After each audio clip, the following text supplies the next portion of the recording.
All right. Are we ready, everyone? Yes. Yes. Okay. Hello, everyone, and welcome to Generation, the podcast, the audio companion to the HBO Max original series, Generation. I am your premier West Coast party clown for hire, Gigi Goode.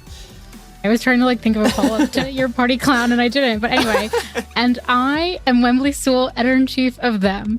Today, we're talking to the Zelda Barnz, co-creator of Generation, and Chase Sui Wonders, who stars as Riley. But first, before we get into it, episode 5. Gigi, can you tell us all about it? Carl, episode 5 takes us quite literally through a very realistic day in Los Angeles, California, adjacent, meaning there's a day where the kids cannot go to school because the air quality is so shit that it's essentially like... The opposite of a snow day, yeah. The opposite, yes. And they're not at school, so they have to find out what to do to spend this day with their friends. So through the day, we get taken through Riley and Greta's romance, and it heats up a little bit, and unbeknownst to Sam, the relationship with Chester heats up a little bit more on Grindr, and it all ends with a very cute, friendly little sleepover. A lot of fire puns to be made, but we will tread lightly, obviously. Yes. Aptly titled, the episode is called Gaze and Confused, and I'm starting thinking about it because the tension between Greta and Riley becomes quite palpable. In my mind, the dizzying, will they, won't they, reaches an all-time high. But it just makes me beg to know where this is going. And I know we'll talk about this much later in this episode, but I want to welcome Chase. Welcome. Thank you, guys. I'm so happy to be here. So I just want to jump right into Riley as a character. She kind of seems to be the tether between every other character in a sense. Especially you can see that in the first couple of episodes, and that in every perspective that you see, every scene, you can see Riley playing some sort of role in each of the different situations, which I find really interesting. So she's very central, to the friend group, and she's throwing parties and documenting their lives through photography, getting her friends dates, hookups. Her relationship with Greta takes down kind of a harder wall that you can see that she's put up a little bit in terms of being romantic. I want to know why you specifically, Chase, wanted to audition to play Riley. Oh, first, thank you, Gigi. That was such a beautiful introduction. I love that. Well, I think upon getting the pilot, I think what struck me from the get-go was how, as you talk about how, there are not many scenes in the pilot where we're just kind of solely with Riley until the end of the episode. And it fascinated me so much how Zelda and Daniel played with this idea of this overlapping time, especially as you're taken throughout these high schoolers' days, and how we flick between these different perspectives, and then all of a sudden we end up on this couch. We've seen all these people's days from these different perspectives, and yet this kind of failure to connect, even though they're all at the same high school party in this bubble on this same couch. It's just kind of that universal theme of youthful isolation, and how Gen Z has all these devices and all these ways in which to see the world, and they're more cultured, I think, than young people have ever been, and they have so much access to so many resources, and they have so many stereotypes that they can mash on to people, and have intelligent guesses about what people are going through and what their peers are going through, and yet there is a certain failure to connect. And that's why I loved so much with Riley how you don't necessarily get her backstory, and yet especially in that ending moment in the pilot, you are reminded that there is a sense of isolation that is present with all these characters, and when they're alone, you really discover their internal lives, and you're able to see how they fail to show that all the time to their peers. You're so right. Like, high school kids now are what college kids were when I was in high school. No, and I feel like subcultures like within high school are so much more pronounced too, because I mean, not only are you constantly flickering through like phases, because there are you have so many like different cultures like that you see on TikTok or Instagram that you can just glom onto for a second and try it out and like, oh, maybe this is me today. Maybe this is, it's just like, oh my God, I literally just sounded like Martha's line. Oh, I'm terrified. I'm terrified. That is so funny. Next episode on Generation, it's a body switch episode. No. Freaky Friday, Martha and Riley. But I actually, there's a lot that I want to dive into with all of that. But we were just talking with Martha last episode. But even this episode has a lot about parenting. It starts with the teen parents at the beginning finally coming together with the baby for the first time, which is an episode in and of itself, in my opinion. But you see all of these drastically different parent and caretaker / teenager relationships depicted. You said that we don't really get Riley's full story. We only kind of get glimpses into it. And I think that this episode is really interesting because you get the sense that her parents are kind of at war with her a little bit, and that she has this space that's all of her own and her own making in the back of the house. And to that effect, I would love to play a clip that kind of showcases that relationship. Riley, we have to leave in 5. Air quality day, no school. Is that my orchid? You're getting me a new one. Today. It's so selfish. And this punitive silence like your father? No, not happening. We get the gist that Riley is just fiercely independent. Like Chester, but in a totally different way. I'm curious, how have you crafted that sense of independence and that presence in a way that is totally your own?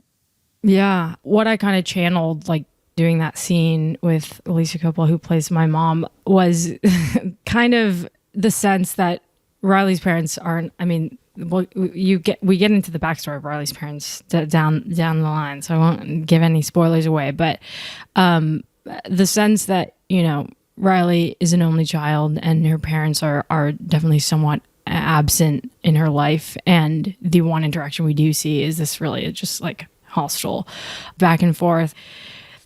For me, Riley has like this sort of carapace of like steel around her that she just envelops her emotions in like this shield, whether it be like through photography, just pointing her emotions like kind of outward and onto people, or, you know, the way she jumps into the pool is kind of like her sensory like deprivation chamber. She's just, it's her place to be like totally alone and just like kind of deprive herself.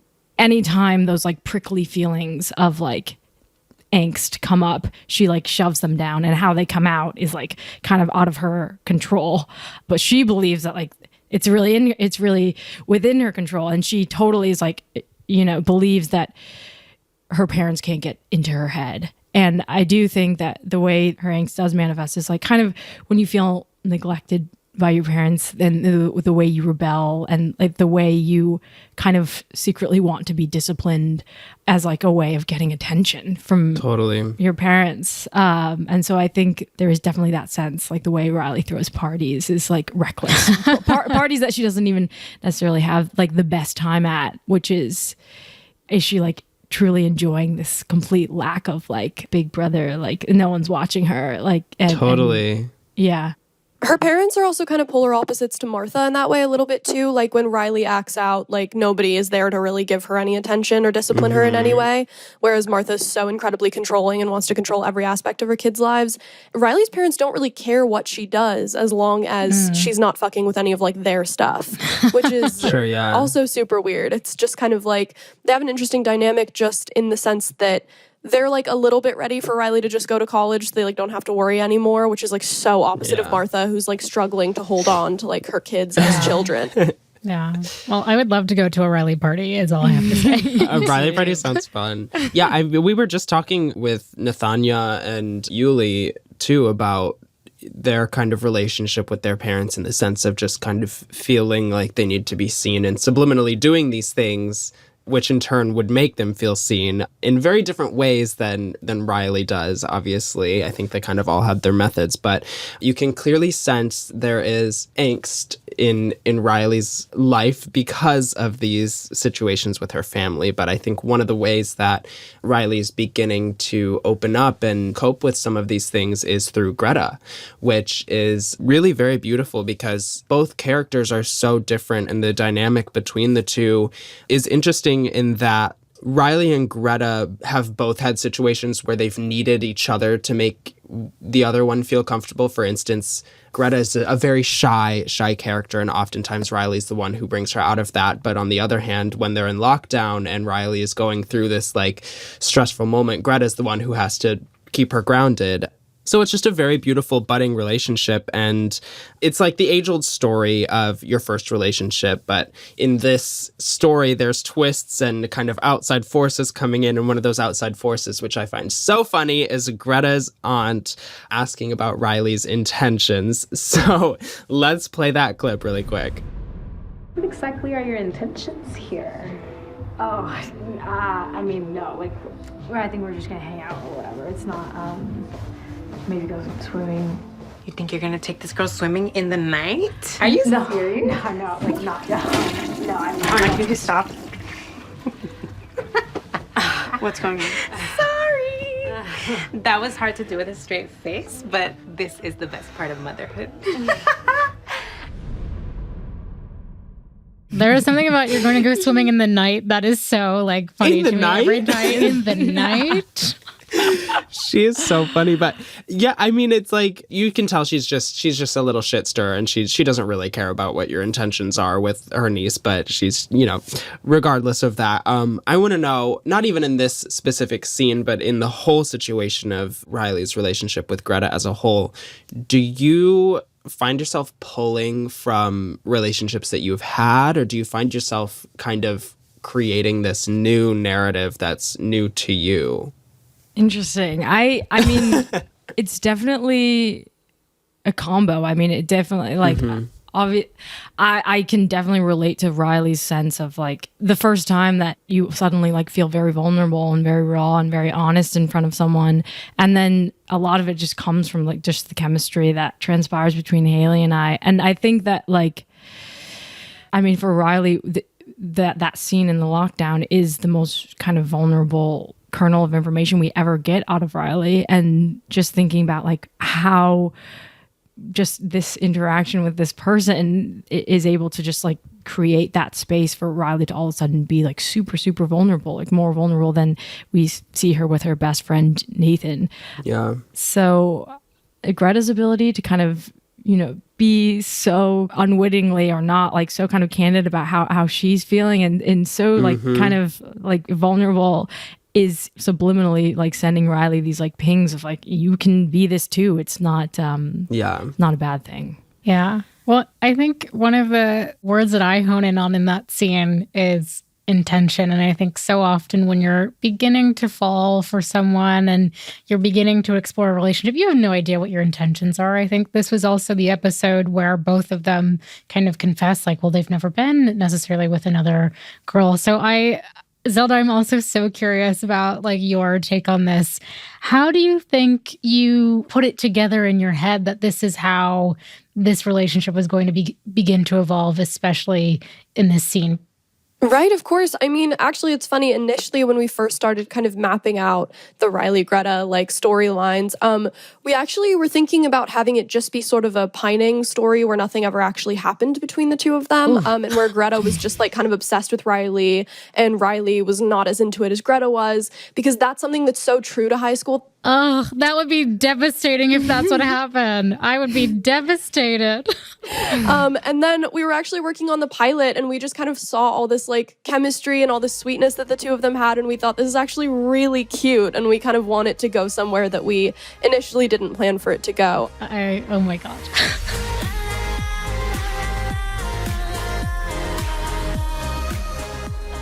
We're talking about episode 5 of the HBO Max series Generation, and we're going to get into a lot more after a quick break.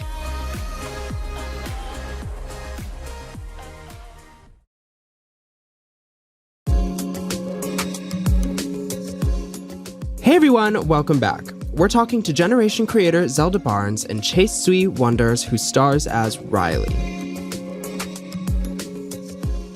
Chase, I don't know if you get annoyed when people talk about this, but I was so gagged when I found out that you are the niece of one of the most influential designers of all time, Anna Sui, who is responsible for adding to the trifecta of supermodels, adding to the world. Anna Sui is so influential, and that must have played a role in not only Riley's fashions, but I want to know about your style development outside of Riley, and then we can get into Riley.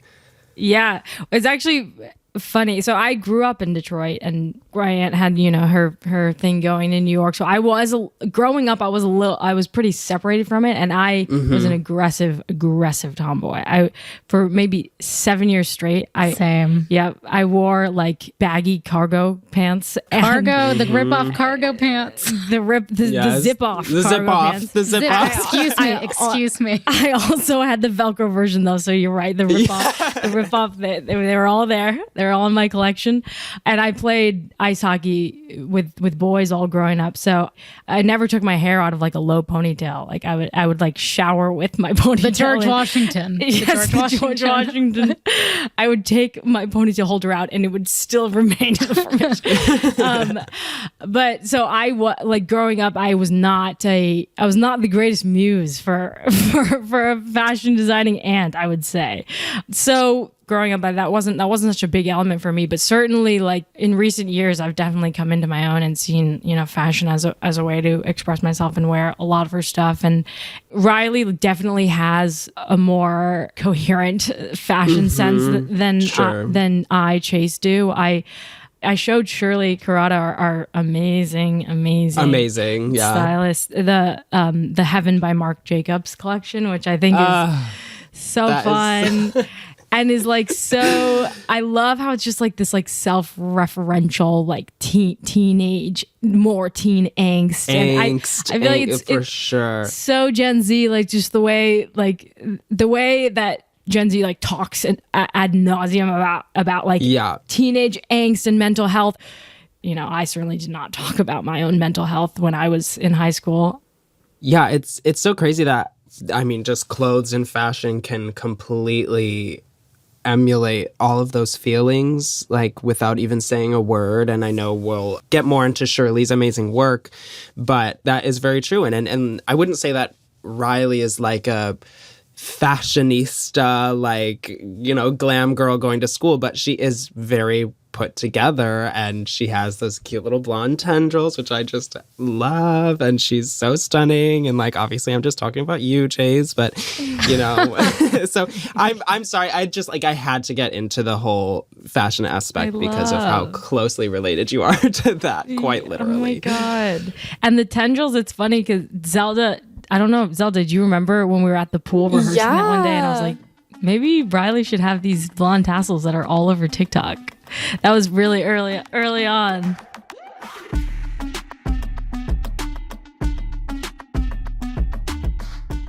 Look, we're talking about nostalgia, and I kind of have to get into it in maybe a more philosophical way. I do think that Riley as a character also seems to be the one. Obviously, she's the glue in many ways, but she's also the one who is curating, defining, capturing all of the memories that inevitably one day this group of folks will look back on. Like, she is the time capsule, I think, of the friend group. And I think right now, of course, even though we're in this very weird time where it might not feel like there's much to document, I think the show too also is a testament and a record of this revolutionary moment in time. And I was curious what it even also feels like on set, like to know that you are, yes, acting as a person who captures the memory of this cast, but also, being on set in this moment in time too. I know that might be like a loaded, heady kind of question, but I think it's a really interesting, space to occupy. Yeah. In the early months of the pandemic, I was home alone with my mom in Detroit, and that was obviously, I, like many people, had my mental health rocked and shattered, but in a way, to have this on the other side of it. And, you know, me like forced into my high school bedroom with my mom and feeling so angsty and like regressing into my 16-year-old self was like so formative. And then to come on the other side of it, being surrounded by this like literal COVID bubble of wonderful people trying to create this thing and literally, it sounds very dramatic, but risking their lives to like create this story. I mean, me just saying it like sounds like a fairy tale. It's like the most nostalgic thing ever. Like, listen, like banding like banding together, like in a whole like during wartime to like make believe is like it's wild.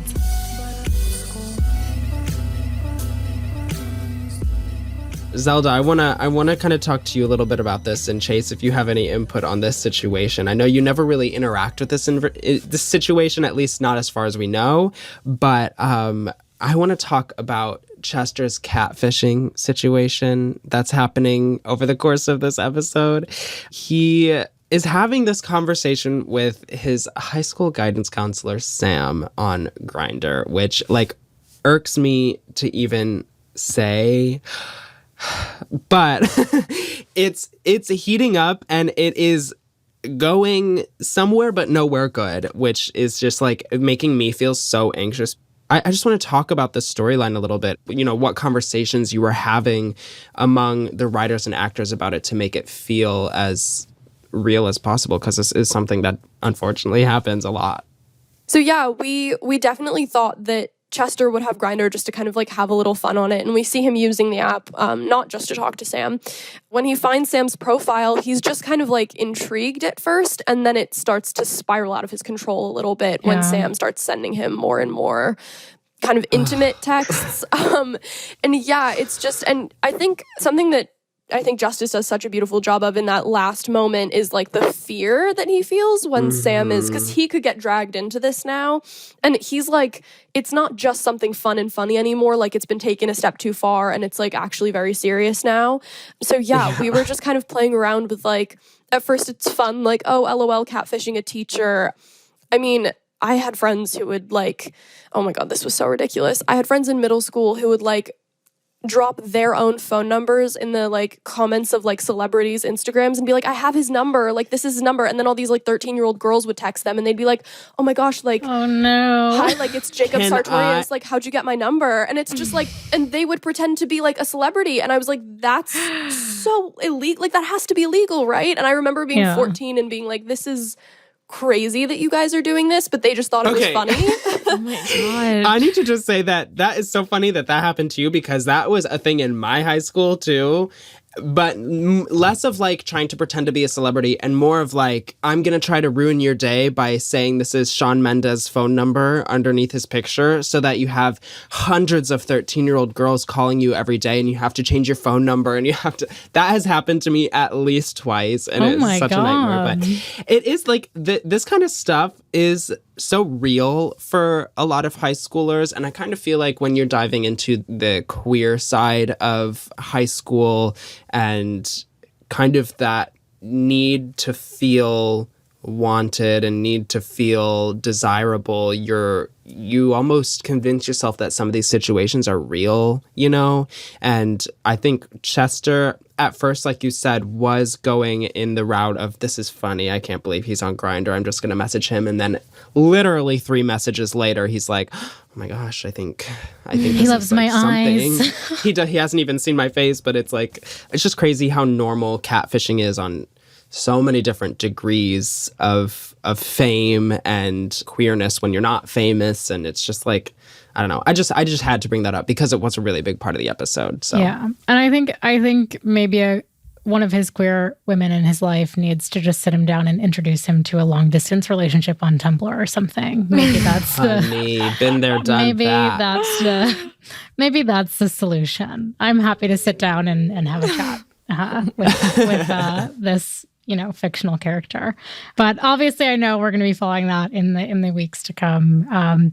But I want to zoom out once again, take us out of high school and switch gears, honestly, a little bit, because I am obsessed, and I'm just going to throw it right back because I'm selfish. I'm obsessed with Chase again as a documentarian, but I know that for you in real life, like you have studied film production, and that's like also a part of what you do. And I think I would love to know, is there any tie between the role you play as Riley, you know, documenting the lives of your friend group, of everything happening that's transpiring amongst these folks, and then, you know, what your tried and true background and passion is?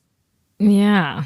I grew up in the suburbs of Detroit, and it was a very kind of like stifling sort of bubble of a place. So I think definitely I turned to writing and storytelling through writing specifically as like a way to escape my environment. And I would like put on characters and as a way to kind of cosplay that I was surrounded by like more, you know, all these like crazy people. You know, Riley's photography is that sort of sense of like projecting onto people and sort of like sensing certain things within her friends around her, and trying to capture them in like maybe these like romanticized environments. So yeah, I think there is definitely like a link between that kind of storytelling. It seems like there's a shared language there. Yeah. It seemed very natural at it, so. Thank you, Whembley. Same with you, Zelda. Like, I think from all the conversations we've had, like there's just been a perceptiveness in every single, you know, topic that we've discussed. And I'm curious the same for you, you know, how has it been like getting to where you are today? Like, I know that you lived with Lena Dunham as working in Wales of all places. I'm curious what it's been like for you. Yeah, no, it's crazy. I mean, I've done a lot of writing ever since I could kind of figure out how to write creative stories. We did this like little creative writing period when I was in second grade. Every Friday we would do like the first like hour of school day would be just like a time to write, and I was just so in love with it. I would always look forward to Friday mornings because of that, and I realized it was kind of like the first thing that I had really felt any kind of passion about ever in my life, and I just got so into it because I hated math all throughout everything. I've always hated math. Yeah. But I just somehow got so into it, and I remember just thinking like, oh, like this would be fun to like write a book someday or something. Like this could be fun. Like I really like doing this. And it kind of just spiraled from there, honestly. Like it just became such an obsession for me. With Lena in particular, I mean, she's been an incredible mentor, and we're very similar in a lot of ways. When she invited me to come to Europe, it was like dream come true. Living in like this beautiful villa with her for a few weeks was so cool. She's so kind and wonderful, and she took me to set every day, and she would like let me shadow her, and yeah, it was so amazing. And Industry was a really fun project to kind of like, it was a really interesting project to like watch everything come together. The entire crew was so nice. The whole cast was amazing. They were all so sweet. It was a really welcoming environment. And I think that partially says a lot about like how Lena runs a set. It's just like she wants it to feel like a very welcoming, inspiring place always. And I think she definitely did a really good job of kind of carrying that out and making sure that everyone felt at home while we were creating this project. Yeah, she's been a huge inspiration for sure. That's amazing. Incredible. Well, listening to both of y'all, multi-hyphenates over here has also been an inspiration. So I've loved chatting with you both. Thank you, guys. Yes. Thank you so much, both of you, for being here and talking Zelda once again every week. We know you're going to be here. Thank you. We'll be here every week breaking down each episode with the show's creators, writers, and stars, and it's going to be so much fun. And thank you again to both of you for being here today with us. Thank you, Thank guys. you. Au revoir.